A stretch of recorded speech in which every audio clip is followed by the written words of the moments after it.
एक गांव में एक बूढ़ी दादी रहती थी। एक दिन उसे किसी काम से दूसरे गांव जाना था, तो सोचा पड़ोसन से बोल देती हूँ कि एक दिन मेरे घर की रखवाली कर ले। दादी पड़ोसन के पास गई और बोली, मैं किसी काम से बाहर जा रही हूँ, क्या तू एक दिन मेरे घर की रखवाली कर लेगी? पड़ोसन ने तुरंत हाँ कर दी, बोली हाँ माँ जी, आप आराम से जाओ, घर की चिंता मत करो। दादी के जाने के बाद ये औरत घर की देखरेख करने आई तो उस घर के एक रूम में बहुत सारी अनाज की बोरियां पड़ी थी। बहुत सारी बोरियां देखकर औरत की नीयत खराब हो गई कि इतनी सारी बोरियां हैं और बूढ़ी को क्या ही पता लगेगा, एक बोरी मैं ले जाती हूं।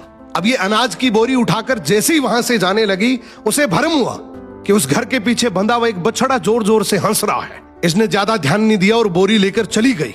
जब शाम को बुढ़िया आई तो बोली, दादी जी आपका बछड़ा हंसता है। दादी बोली, मेरे को नहीं पता बेटा, कलयुग है, हंसता भी होगा। औरत से रहा नहीं गया, वो बछड़े के पास गई और बोली, दोपहर में तुम हंस रहे थे?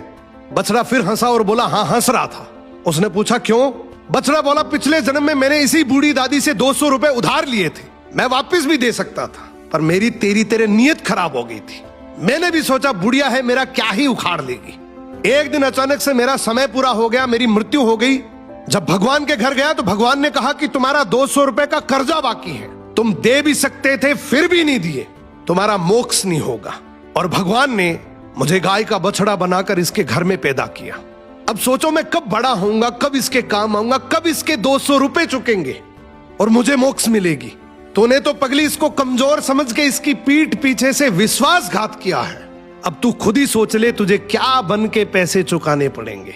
औरत को सब कुछ समझ आ गया और उसको अपनी गलती का एहसास हो गया। वो भागकर बूढ़ी दादी के पैरों में गिर गई और सारी बात बताई और बोली, दादी जी मेरे से गलती हो गई, मुझे माफ कर दो।